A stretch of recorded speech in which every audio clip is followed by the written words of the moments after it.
नैमिषारण्य तीर्थ में। और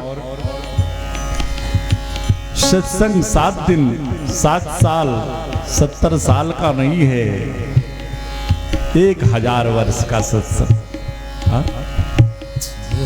7 दिन में हम लोग सोचते हैं कितना जल्दी खत्म हो जाए। हाय हाय, धन्य है वो ऋषिगण कि ब्रह्मा जी से ऐसे स्थान का चयन करने के लिए वर मांगा, महाराज कोई ऐसा स्थान बताओ कि जहां हम हजारों वर्ष तक ठाकुर जी की कथा सत्संग करते रहे, कोई विघ्न बाधा ना आए। तो श्री ब्रह्मा जी ने नैमिष तीर्थ के लिए अपना चक्र छोड़ दिया और वही स्थान बताया, जाओ ऋषियों, हजारों वर्ष तक तुम सत्संग करो, तुम्हें कोई बाधा नहीं पहुंचने वाली।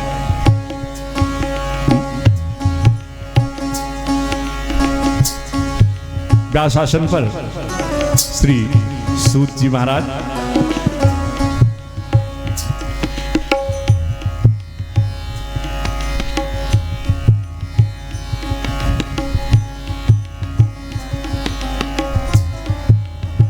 जय हो।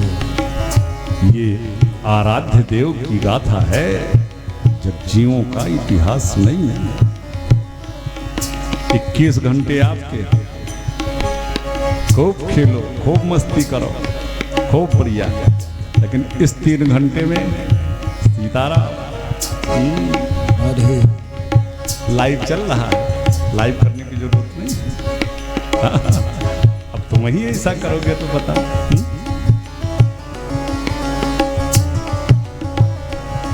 श्री राधे राधे गोविंद गोविंद राधे, श्री राधे राधे गोविंद। देखिए मैं एक बात और आपको बताऊं, कहीं भी कथा होती है, बड़े बड़े पंडाल होते हैं, हजारों की भीड़ होती है, मैं पहले दिन ही निवेदन कर देता हूं कि भैया मुझे कौवों की भीड़ की जरूरत नहीं है। जो भाव से प्रेम से ठाकुर जी की कथा सुनने की इच्छा से आना, सो इस पंडाल में आना। मनोरंजन की दृष्टि, उस संकल्पता का दिमाग लेके आना होगा तो इस पंडाल में मत आना, क्योंकि ये आराध्य देव की गाथा है, ये जगजीवों का इतिहास नहीं। और जगह जगह हमें संकेत भी देते हैं हमारे शास्त्र। मानस में गोस्वामी तुलसीदास जी महाराज भी लिखते हैं कि यह न कहिए सठही हट सील है। ऐसे व्यक्ति के सामने कथा कदापि मत बोलना।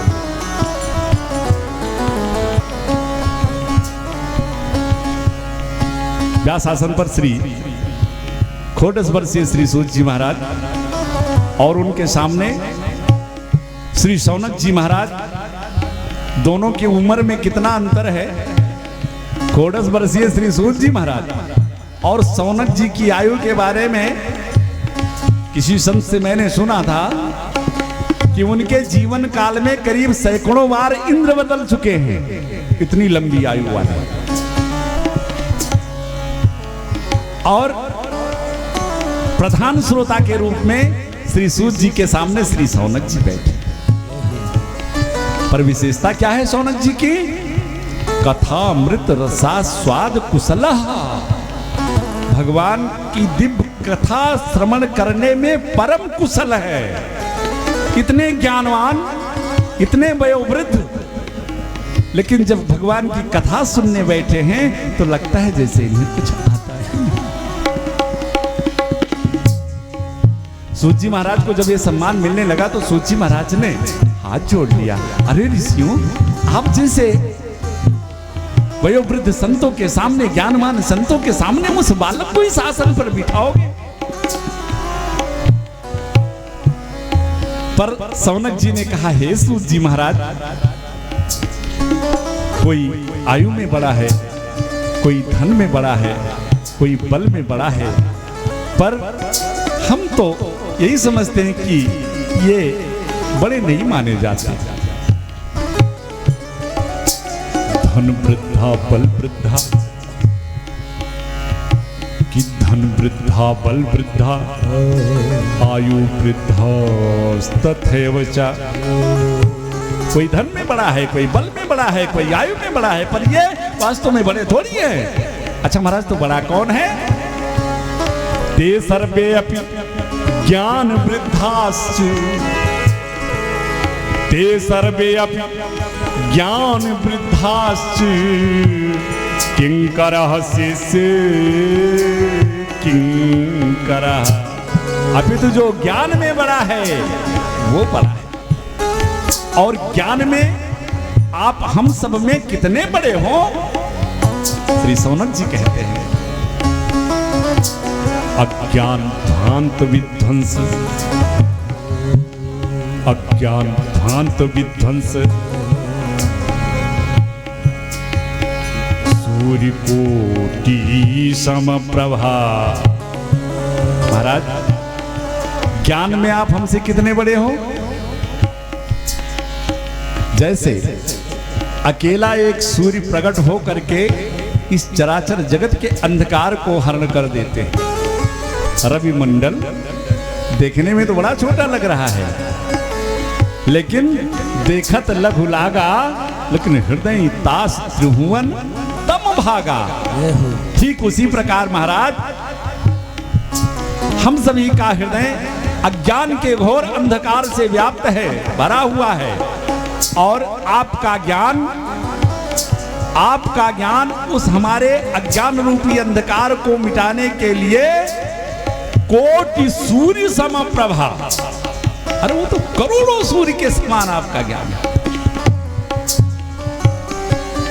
चलो जी, सूर्य जी महाराज को सम्मान देके आसन पे विराजमान किया, और इन संतों ने केवल एक ही प्रश्न किया, महाराज इस कलिकाल में जीव माया मोह में ग्रसित है, और सबसे बड़ा भय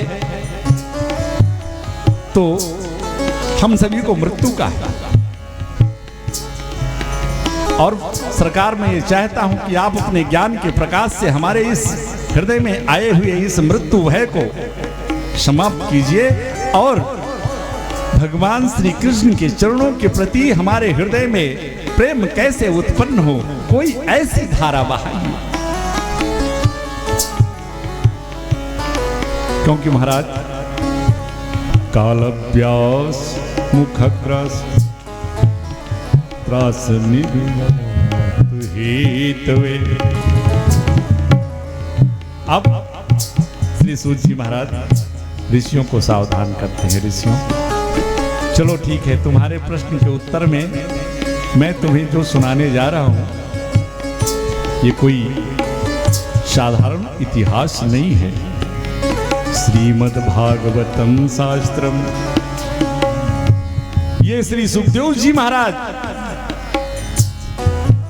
जो निज लाभ तुष्टा हमेशा अपने आनंद में डूबे रहने वाले श्री सुखदेव जी महाराज द्वारा गाया हुआ वो परम सुंदर गीत श्रीमद् भागवत मैं आपको सुनाने जा रहा हूं, पर सावधान रहना, क्योंकि जब श्री सुखदेव जी महाराज को पता चला कि परीक्षित को 7 दिन में मरने का शाप मिला है, तो श्री सुखदेव जी महाराज इसी श्रीमद् भागवत महापुराण को लेकर के महाराज परीक्षित के सामने जाना चाह रहे हैं कि रास्ते में देवता लोग आ गए। महाराज हमने सुना है परीक्षित को शाप मिल गया है 7 दिन में मरने का। सुखदेव जी ने सर हिलाया, हाँ तो कहो महाराज, जैसे मैंने सुना कि उन्हें श्राप मिला, देखो हम स्वर्ग से ये अमृत का घड़ा ही ले आए परीक्षित के लिए। महाराज एक काम करो, ये अमृत ले लो और इसे श्री परीक्षित जी को पिला दो, वो अमर हो जाएंगे। पर परीक्षित के लिए जो दिव्य भागवत कथा लेकर के जा रहे हो वो मुझे रसपान करा। पर ऋषियों, श्री सुखदेव जी महाराज ने उन देवताओं को अभक्त समझ करके और डांट के भगा दिया। अब क्यों अभक्त समझा? अरे भाई, भागवत कथा ये क्रय और विक्रय की चीज है। थोड़ा सा प्रकाश आप लोग, मैं इशारा करूंगा, समझिएगा खुद। आजकल हर घर में, हर गांव में भागवत हो रही है, लेकिन देखिए केवल भागवत होना जरूरी होता है कि उसमें जो हमारे लिए निर्देश है उसका अनुपालन करना जरूरी होता है। यहां देवताओं ने अमृत ले लीजिए, कथा दे दीजिए, पर वारे आचार्य श्री सुखदेव जी महाराज डांट के भगा दिया है। कहां तुम्हारा तुच्छ ये अमृत और कहां हमारे भगवान का ये दिव्य कथा। और तुम देवताओं अगर श्रद्धा लेकर के भगवत कथा सुनने आते तो मैं तुम्हें कथा जरूर श्रवण कराता। तुम कथा सुनने नहीं, अभी तो सौदागर बन करके आए। इसलिए अभक्तांश तांस विज्ञाय न ददौ स कथामृतम, डांट के भगा दिया, नहीं दिया। पहुंचे ब्रह्मा जी के पास, बच्ची बहन जी, भैया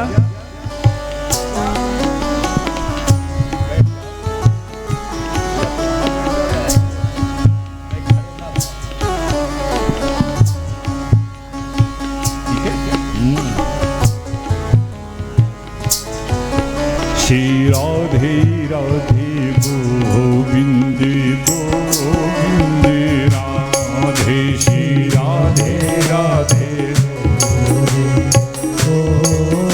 डांट के भगा दिया। पहुंचे ब्रह्मा जी के पास। भगवान, उस मृत्यु लोक में मनुष्यों के लिए कथा इतनी सुलभ और हम देवता होकर के भी इसके अधिकारी नहीं हैं।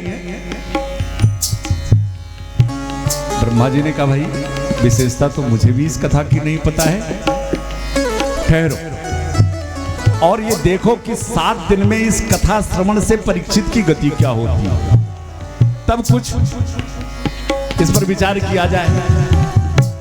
और 7 दिन के बाद में जब महाराज परीक्षित का मोक्ष होते हुए देवताओं और ब्रह्मा जी ने देखा इस भागवत कथा के माध्यम से, तो धाता अपि विस्मिता, ब्रह्मा बाबा भी आश्चर्य में पड़ गए। अरे ये श्रीमद् भागवत महापुराण, भगवान की दिव्य कथा इतनी महत्वपूर्ण। पर ब्रह्मा जी तो ऐसे मानने वाले हैं नहीं भाई, वो तो विधि विधान के देवता हैं, जब तक स्पष्ट ना हो तब तक घोषणा कैसे कर दे। सो ब्रह्मा जी ने विचार किया कि कोई बात नहीं, मैं दुनिया के समस्त ग्रंथों को और श्रीमद् भागवत महापुराण की तुलना में इनको तौलूंगा। और जब तौला, संसार भर के समस्त ग्रंथों को तराजू के एक पल्ले पर और श्रीमद् भागवत महापुराण को तराजू के दूसरे पल्ले पर रखा, तो धन्य है लघुन्यानि जातानि गौरवेण इदं महान् तदारिगणा सर्वे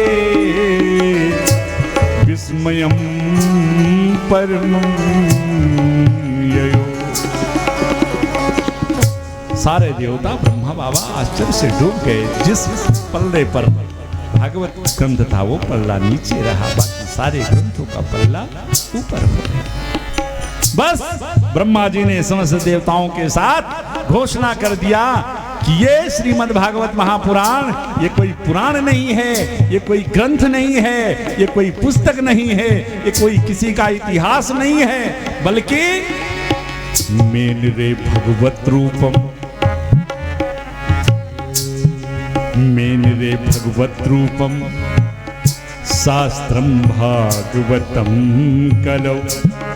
अरे इस कलिकाल में साक्षात श्री कृष्ण ही इन कलुषित प्राणियों के कल्याण के लिए वो इस भागवत ग्रंथ के अक्षर में आकर के वो तो स्वयं विराजमान हो गए। ये भगवान का ग्रंथावतार है। बोलो भागवत भगवान की जय हो। ऋषियों ने प्रश्न कर लिया कि अच्छा महाराज जी एक बात बताओ, इस ग्रंथ को 7 दिन में सुनने की परंपरा कब से शुरू हुई, कहां से प्रारंभ हुई? सबसे पहले भागवत किसने सुनी, कहां सुनी, कब सुनी? तब श्री सूत जी महाराज अब शौनकादि ऋषियों को बता रहे हैं कि ऋषियों, एक बार की बात है, एक दाही विशालायाम महाराज एकदा हि विशालायां चत्वारा ऋषयो मला सत्संगार्थं सम्याता तद्रसुस्तत्र नारदम्।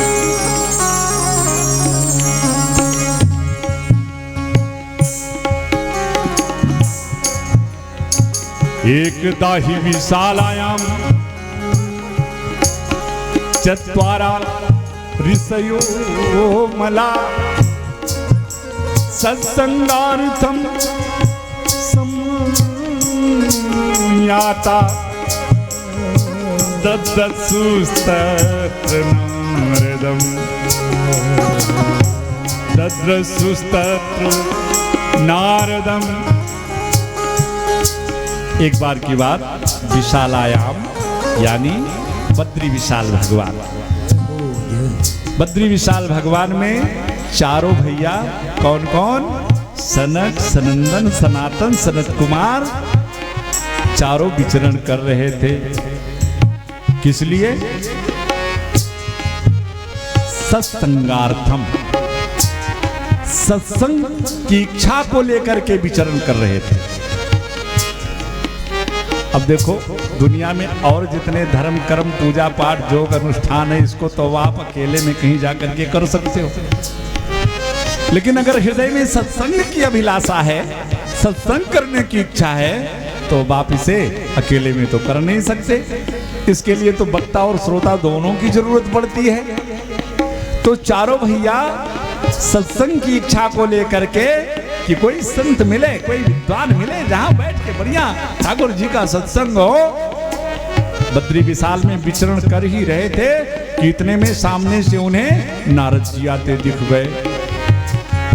बड़े प्रसन्न हो गए। ओहो हो, क्या पूछना, भगवान के परम प्यारे लाडले भक्त श्री नारद जी आ रहे हैं। अब तो सुंदर भगवत चर्चा होगी, सुंदर सत्संग होगा। पर आश्चर्य की बात, जब नारद जी और सन्निकट आए और इन चारों ऋषियों ने नारद जी के मुखारविंद को देखा, तो आज नारद जी के मुखारविंद पर बड़े चिंता के भाव उभरे हुए थे। बड़े आश्चर्य में पड़ गए। पूछ लिया, बाबा कथम ब्रह्मण दीन मुखम कुतश्चिंता तुरो भवान। अरे बाबा, आप जैसे संत को और आज आप चिंतातुर दिखाई दे रहे हैं। अरे भाई, हम संतों के पास कौन सा ऐसा धन है, कौन सी ऐसी संपत्ति है कि जो गायब हो गई हो, लुट गई हो, जिससे हम चिंतित हो? भैया, अरे हम संतों के पास तो बस ये कई धन। हमारो धन राधे श्री राधे श्री राधे, हमारो धन राधे श्री राधे श्री राधे, हमारो धन राधे श्री राधे श्री राधे। सभी गाइए, जय हो राधे श्री राधे श्री राधे, हमारो धन राधे श्री राधे श्री राधे, हमारो धन राधे श्री राधे श्री राधे, धन राधे राधे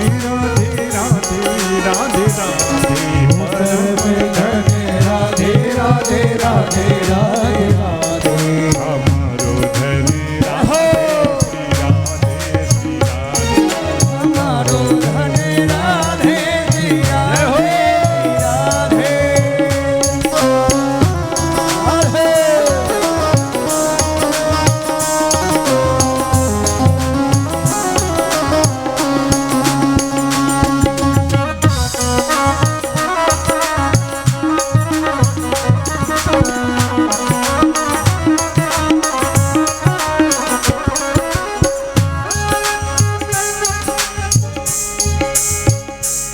नारद जी सामने आके खड़े हो गए, हाथ जोड़ा। चिंता के भाव को देखकर श्री सनक सनंदन सनातन सनत कुमार चारों भैया आश्चर्य में। अरे बाबा, हम संत ही अगर चिंता करने लग गए तो भला इन सांसारिक जीवों की चिंता का हरण कौन करे। और वास्तव में अगर हम भगवत भक्त हैं, भगवान के चरणों के आश्रित हैं, भगवान के प्रति हमारे हृदय में श्रद्धा है, तो हमें चिंता तो करनी ही नहीं चाहिए। एक संत बड़ा सुंदर भाव थोड़ा सा चिंता के लिए देते हैं। कहा देखिए, हमने हमारे साथ में रघुनाथ तो किस बात की चिंता। हमारे साथ हैं रघुनाथ तो किस बात की चिंता। अरे चरण में रख दिया जब माथ तो किस बात की चिंता। अरे चिंता करना है तो कौन करे कि चिंता करे बलाए हमारी। हम सभी भक्तों के लिए करना क्या चाहिए कि चिंता करे बलाए हमारी। अरे भैया छोड़ो इस जंजाल को कि चिंता करे बलाए हमारी। छोड़ो इस जंजाल की। तो भक्तों ने पूछा कि अगर हम चिंता छोड़ दें तो करें क्या। तो बस एक काम, वो क्या कि बलिहारी बलिहारी बोलो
सर ढकने को छत देवेगा, खबर हमारी लेवेगा। सर ढकने को छत देवेगा, खबर हमारी लेवेगा। जिस मालिक ने जन्म दिया अन्न वस्त्र भी देवेगा, सर ढकने को छत देवेगा, खबर हमारी लेवेगा। तो हमें क्या करना है? बस एक काम, भजन करो निश्चिंत और छोड़ो, भजन करो निश्चिंत और छोड़ो चिंता रोटी दाल बलिहारी।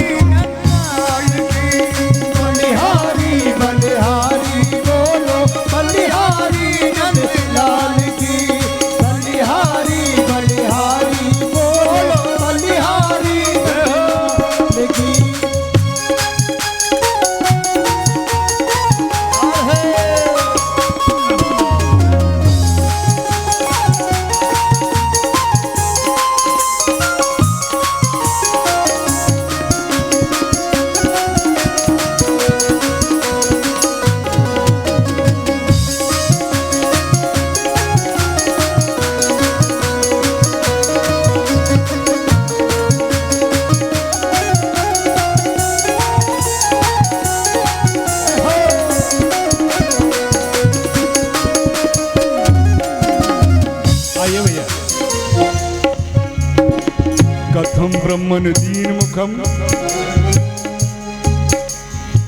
कुतश्चिंता तुरो भवान। महाराज काहे को इतनी बड़ी चिंता लिए सर पे घूम रहे हो? नारद जी ने कहा भैया क्या बताऊं, समस्या ही ऐसी है। क्या समस्या है? कहा महाराज जैसे आज सत्संग की इच्छा को लेकर के आप इस भूमंडल पर विचर रहे हो, 32 साल भगवान में आए हो ना, मेरे भी मन में ये भावना जागी कि चल करके यही सत्संग करूं।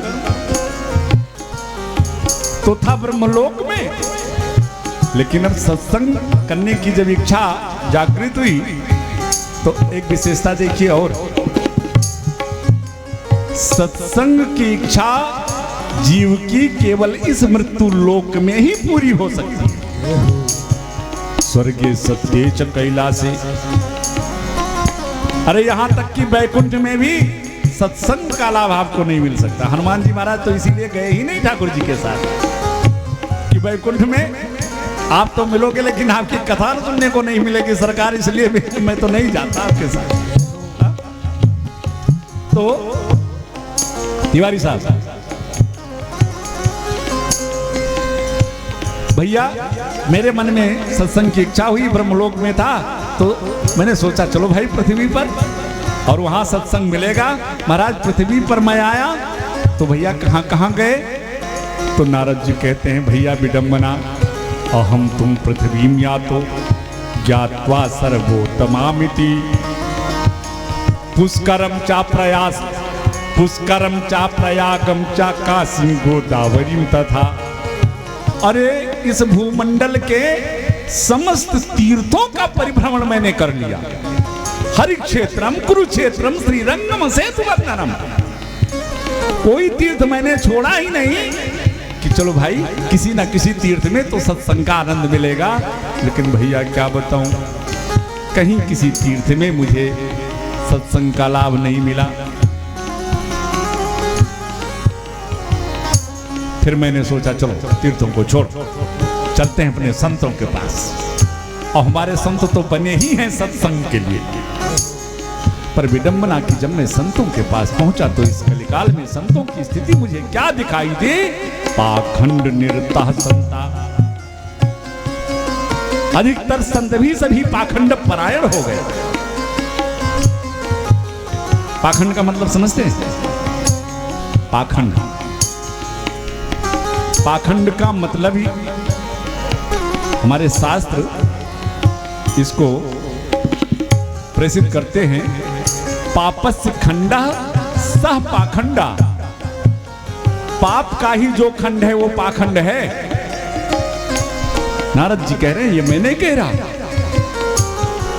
नारद जी कह रहे हैं महाराज अधिकतर संत भी सभी पाखंड परायण हो गए। पहले आप देखो कि जो जितना बड़ा त्यागी होता था, एक धोती एक लंगोटी वाला, दुनिया उसी को उतना बड़ा संत मानती थी। लेकिन आज जब तक BMW से बाबा जी ना चले तब तक उन्हें कोई संत मानने वाला ही नहीं है। और स्थिति यहां तक पहुंच गई कि तपसी धनवंत दरिद्र ग्रही, कली कौतुक तात न जात कही।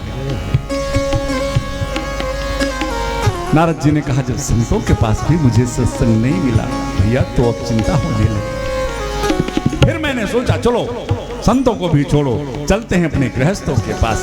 जो सबसे बड़ा आश्रम हमारा गृहस्थ आश्रम है।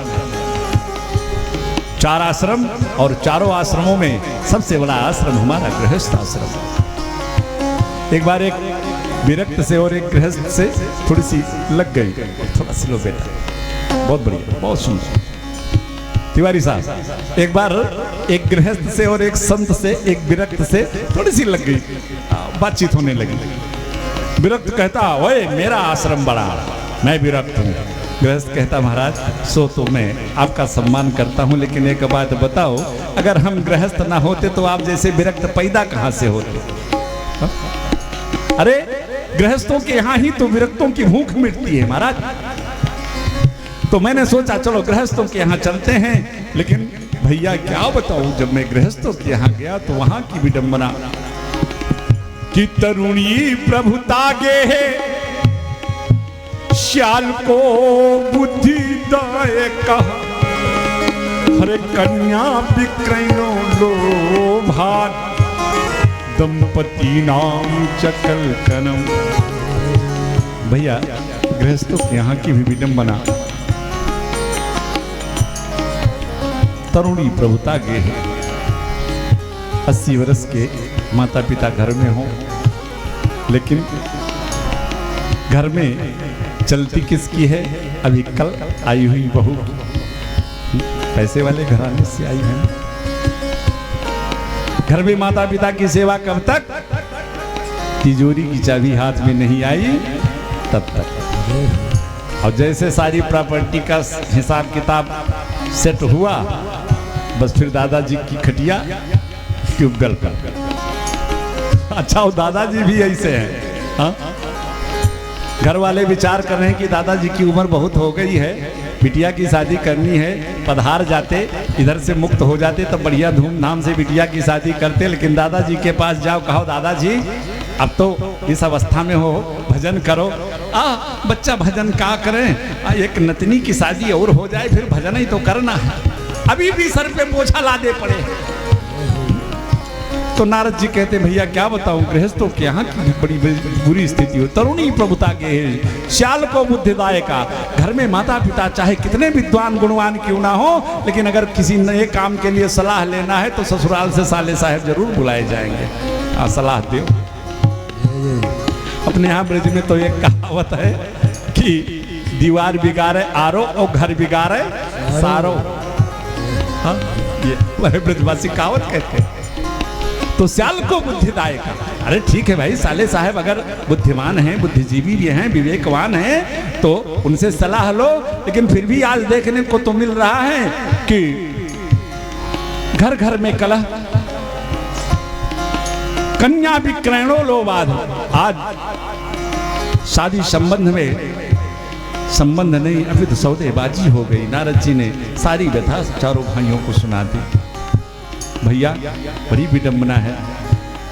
चारों तरफ से भ्रमण करते हुए जब मैं वृंदावन पहुंचा तो मेरे चिंता का जो मूल कारण है, वृंदावन में मैंने क्या देखा कि नारद ऋषि ने एक दिन जमुना जी के तीर देखी कोई सुंदरी, दुखिया और अधीर। भैया मैं घूमते घूमते वृंदावन पहुंच गया और वहां एक आश्चर्य मैंने देखा कि एक नारी जो कि युवावस्था में है और उसके अगल बगल बहुत सी सारी नारियां बैठी हुई हैं और दो बूढ़े पुरुष जो जर्जर अवस्था में हैं उस नारी के गोदी में सर रखे लेटे हुए हैं। मेरे मन में आया चल करके पूछूं कि भाई तुम कौन हो, ये कौन है। मैं चला, लेकिन अगले ही क्षण मेरे मन में आया कि भाई इन माताओं का कोई भरोसा नहीं होता, क्षणे रुष्टा क्षणे तुष्टा। मैं चलूं पूछने और कहीं उधर से डांट ना खानी पड़े कि बाबा बैरागी तुम्हारा इससे क्या लेना देना, तुम जाओ अपने रास्ते। नारद जी यही सोच करके पुनः मुड़ चले। लेकिन जैसे नारद जी मुड़े तो उस नारी ने स्वयं नारद जी को आवाज दे दिया कि भो भो साधो क्षणम तिष्ठ मत चिंता नाशय हर दर्शनम तब लोकस्य। अरे बाबा नारद, हे बाबा मैं आपको पहचानती हूँ, जरा ठहर जाओ। नारद जी ने जब अपना नाम सुना तो पीछे मुड़ करके देखा, पहुंच गए उस नारी के पास। देवी तुम कौन हो?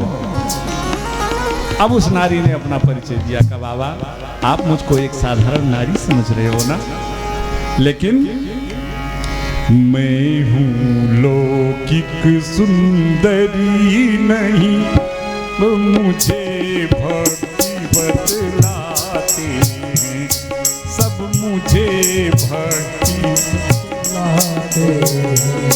मैं हूँ सुंदर, मैं हूँ लौकिक सुंदरी नहीं, मैं हूँ लौकिक सुंदरी, मुझे भक्ति बतलाते हैं सब,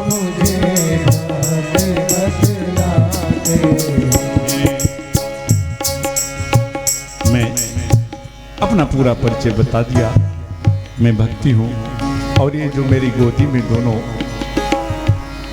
बूढ़े बुजुर्ग से आपको दिख रहे हैं, ये दोनों मेरे बालक ज्ञान और वैराग्य हैं। अरे देवी, तुम युवा और ये दोनों बालक इस जर्जर अवस्था में।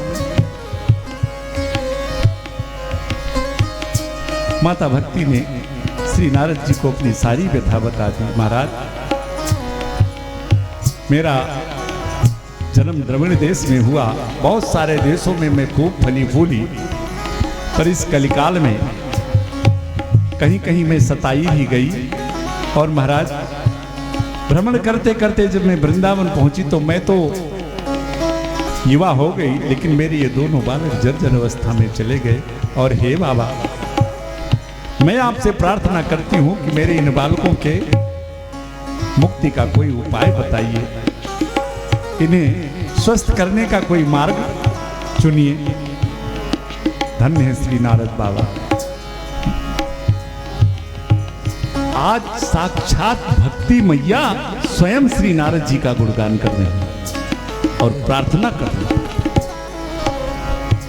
जयति जयति माया यस काया धवस्ते। धन्य है श्री नारद जी जैसा संत कि आज देवी भक्ति। कौन भक्ति?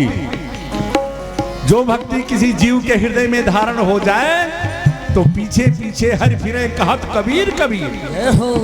वो परमात्मा उस जीव के पीछे भाग पड़ता है। आज वो भक्ति श्री नारद जी का गुणगान करना। जयति जयति माया यस काया धवस्ते। वचन रचन में कम केवलम चा गले। पद्म पिया तो यत्कृपा तो ध्रुवोयम सकल कुशल पात्रम ब्रह्मपुत्रम नतास्मि। अरे हे ब्रह्मा जी के मानस पुत्र, आपकी जय हो, आपकी जय हो। हे बाबा, आपके एक वचन पर निष्ठा विश्वास करके और कयाधु नंदन प्रहलाद जो कि भगवान के इतने प्यारे अनन्य भक्त बन गए। अरे धन्य है आपका उपदेश। 5 वर्ष के बालक श्री ध्रुव को आपने उपदेश दे करके और पायो अचल अनुपम ठाऊ वहां पहुंचा दिया। हे बाबा, मैं आपसे प्रार्थना करती हूं कि मेरे भी बालकों का कल्याण कीजिए। नारद जी ने कहा, देवी तुम अपने बालकों के इस कष्ट से चिंता कर रही हो, तो अब चिंता मुक्त हो जाओ। श्री नारद जी ने मैया भक्ति से कहा कि वृथाम खेद से माले। अगर तुम इसी कारण से केवल चिंतित हो, दुखी हो, तो देवी अब तुम निश्चिंत हो जाओ, ये खेद छोड़ दो। वृथाम खेद से माले अहो चिंता तुरो कथम। अरे भला तुमको किस बात की चिंता? तुम्हारे प्यारे प्रभु क्या तुमसे एक क्षण के लिए भी अलग हो सकते हैं क्या? अरे जहां तुम वहां तुम्हारे प्रभु। वो परमात्मा तुम्हें छोड़कर एक क्षण के लिए जा तो सकता नहीं। अब एक काम करो, तुम अपने उस प्यारे प्रभु का स्मरण करके उसका आवाहन करो और मैं तुम्हारे बालकों के स्वस्थ होने की कामना करता हूं, क्रिया करता हूं, कोशिश करता हूं इन्हें स्वस्थ करूं। अब भक्ति मैया बड़े प्रेम से अपने कन्हैया को याद करते हुए गाने लगी। जय गणेश गणनाथ दयानिधि।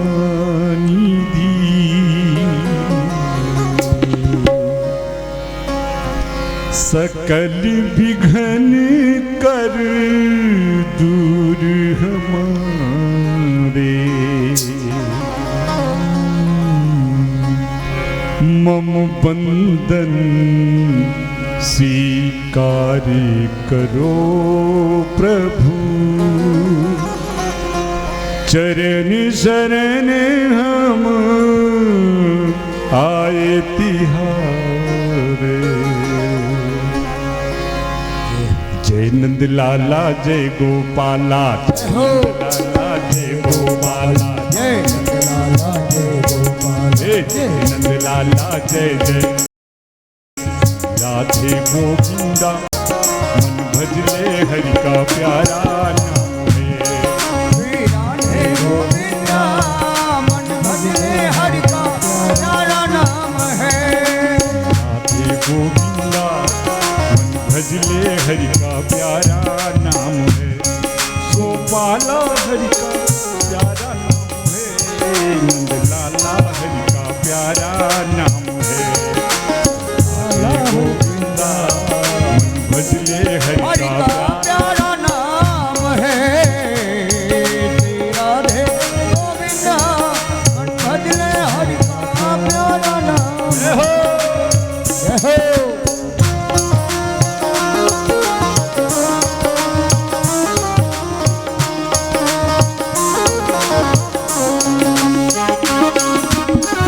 राधे श्याम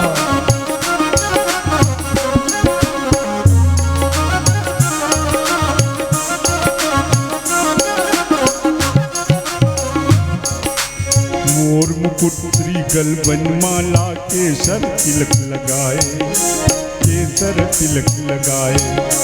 वृंदावन की कुंज गलिन में,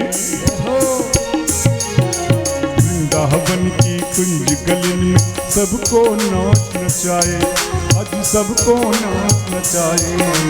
राधे गोविंदा मन भजले हरि का प्यारा नाम है। राधे गोविंदा मन भजले हरि का प्यारा नाम है। राधे गोविंदा मन भजले हरि का प्यारा नाम है। जय गोविंदा जय गोपाला, जय गोविंदा जय गोपाला।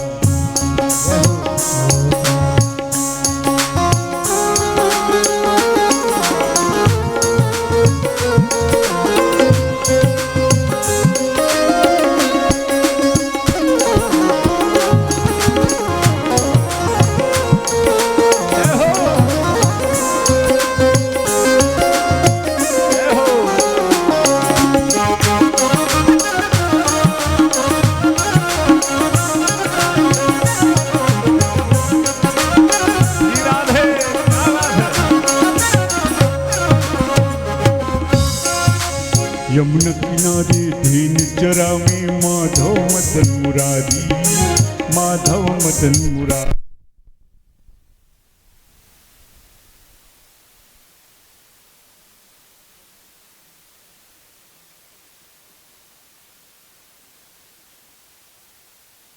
हर ले सुध बुध सारी, श्री हर ले सुध बुध सारी। श्री राधे गोविंदा मन भजले हरि का प्यारा नाम है। राधे गोविंदा मन भजले हरि का प्यारा नाम है। गोपाला हरि का प्यारा नाम है। नंद लाला हरि का प्यारा नाम है। नंद लाला जय गोपाला, नंद लाला जय गोपाला।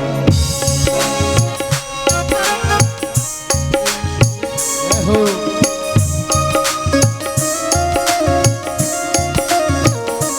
जय हो। क्या बात है।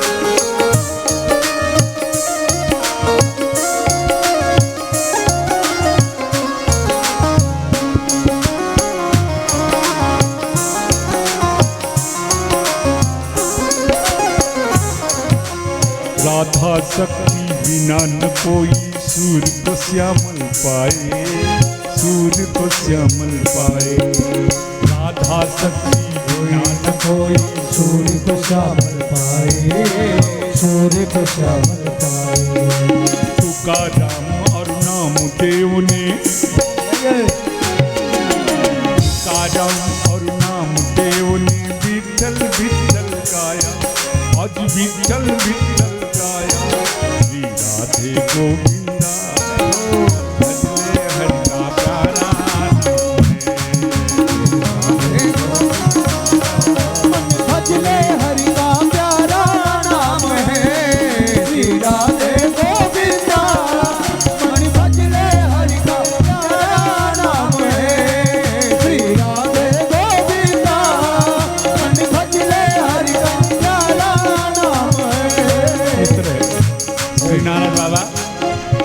कथनानुसार भक्ति मैया अपने परम प्यारे प्रभु के चरणों का ध्यान करने लगी, गुणगान करने लगी।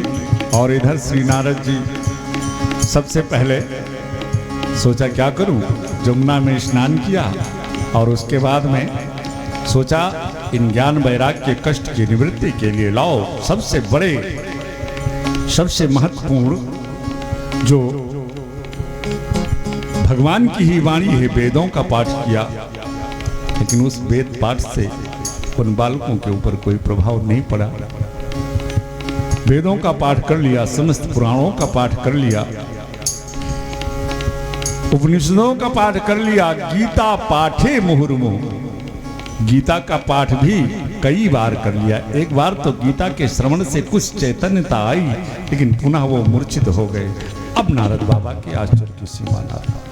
अरे भाई, रोगी पर कोई दवा काम ही नहीं कर रही है तो डॉक्टर जरूर हैरान हो, क्या करूं।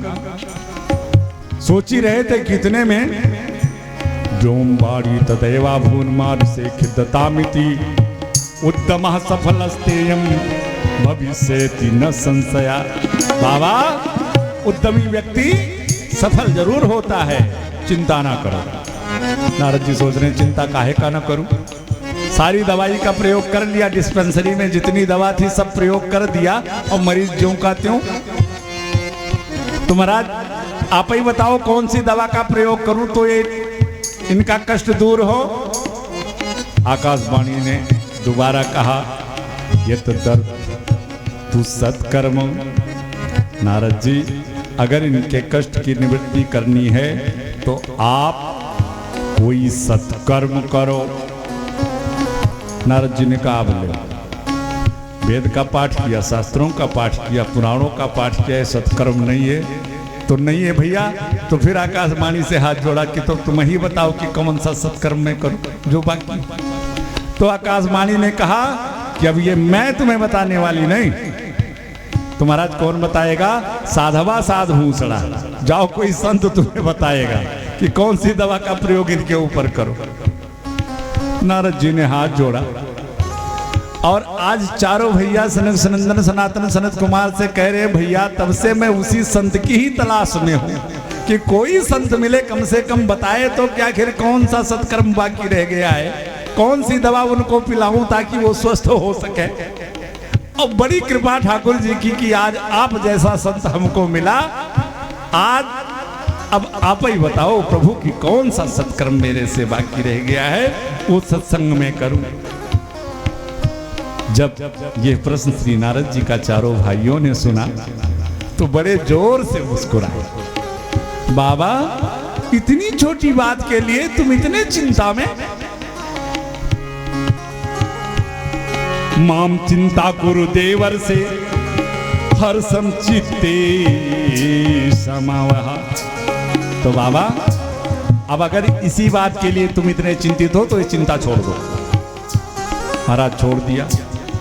अब बताओ, कहा देखो उस आकाशवाणी में, उस आकाशवाणी ने जिस सत्कर्म के लिए आपसे कहा था महाराज, वो सत्कर्म कोई और नहीं, कुछ और नहीं, बल्कि श्रीमद् भागवतः लापा।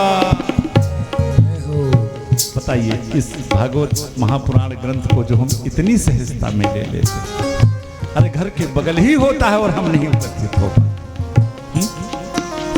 देखिए, और कुछ नहीं, बस इसी श्रीमद् भागवत सप्ताह का वाचन करो। नारद जी प्रसन्न तो हुए लेकिन पूरे पूरे प्रसन्न नहीं हुए। चारों भाइयों ने कहा, भाई अब क्या हुआ बाबा, अब काहे को चेहरा लटका हुआ है। नारद जी ने कहा, भगवान मैं जानता हूं कि ये जो श्रीमद् भागवत महापुराण है उस वेद रूपी विशाल कल्प वृक्ष से ही निकला हुआ ये ग्रंथ है, ये वेद सम्मत ग्रंथ है। तो महाराज, जब मैंने वेदों का ही पाठ कर लिया और उससे उनके ऊपर कोई प्रभाव नहीं पड़ा, तो ये वेद सम्मत ग्रंथ जो श्रीमद् भागवत महापुराण है, इसके पठन पाठन से इनके ऊपर क्या प्रभाव पड़ने वाला है।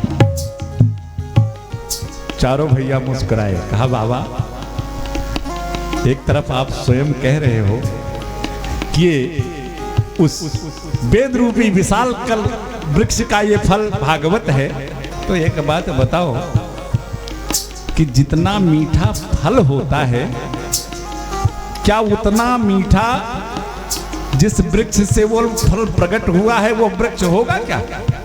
आम खाते खाते आम खत्म हो जाए और कोई सोचे कि अब आम खत्म हो गया तो लाओ आम का वृक्ष, आम का पेड़ ही खाएं, तो वो मिठास जो आम के फल में थी वो क्या आम के पेड़ में मिलेगी क्या? नहीं मिलेगी। तो चारों भाइयों ने कहा, नारद जी ये वेद सम्मत ग्रंथ है, वेद रूपी उस विशाल कल्प वृक्ष का ये श्रीमद् भागवत रूपी परिपक्व फल है। बड़ा सुंदर सुंदर दृष्टांत दिया, उदाहरण दिया श्री नारद जी को। चारों भाइयों ने कहा, बाबा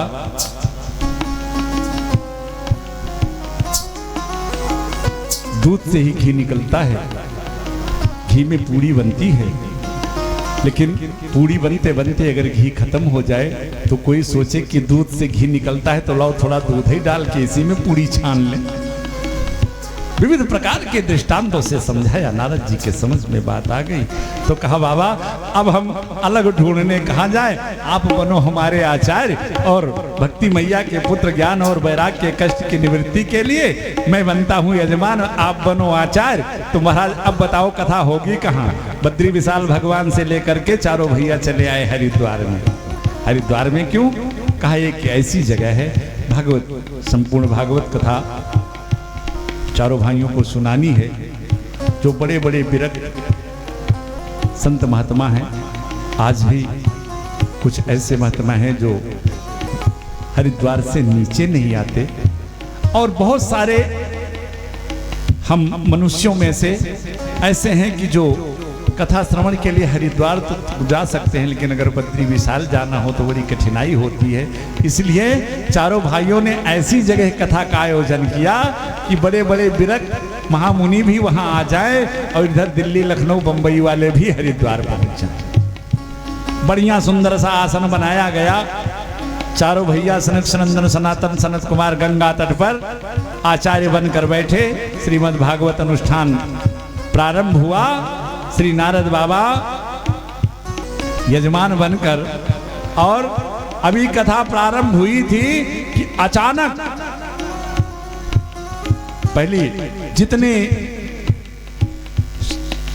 मनुष्यों के बीच में, संतों के ऋषियों के कानों में ये आवाज पड़ी कि हरिद्वार में भगवान की कथा। आजकल तो लोग कथा के लिए भी कार्ड की प्रतीक्षा करते हैं, लेकिन देखिए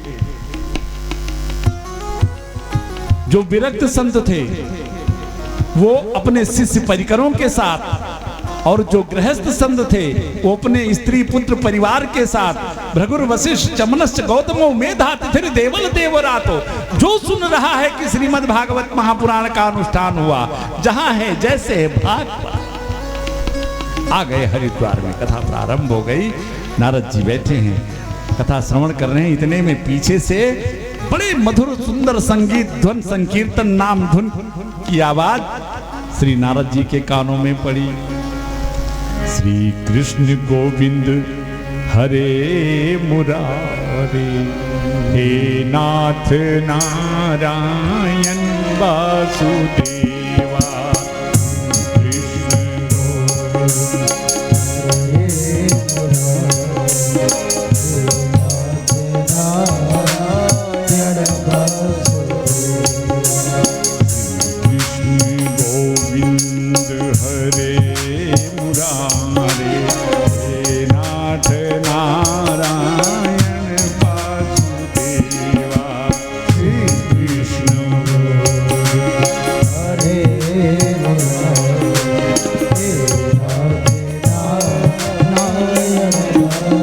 सभी ने पीछे पलट के देखा तो जो भक्ति मैया अभी इतने कष्ट में नेत्रों से आंसू बहाते हुए अपने दोनों जर्जर पुत्रों को गोदी में लेकर के यमुना तट पर बैठी थी।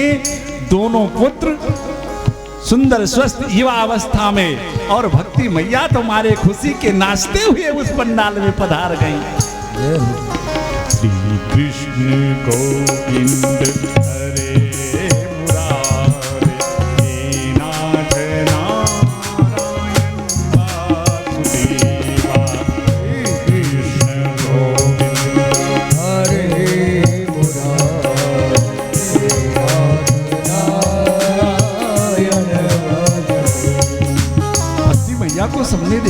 आश्चर्य में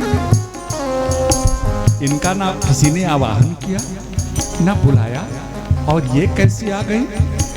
अपने दोनों पुत्रों के साथ संकीर्तन करते हुए व्यासासन के सामने सनक सनंदन सनातन सनत कुमार के सामने हाथ जोड़ करके भक्ति मैया ने निवेदन किया, प्रभु मैं देख रही हूँ कि यहाँ इस पंडाल में आपने सबके बैठने के लिए यथा योग्य स्थान सबको दे रखा है,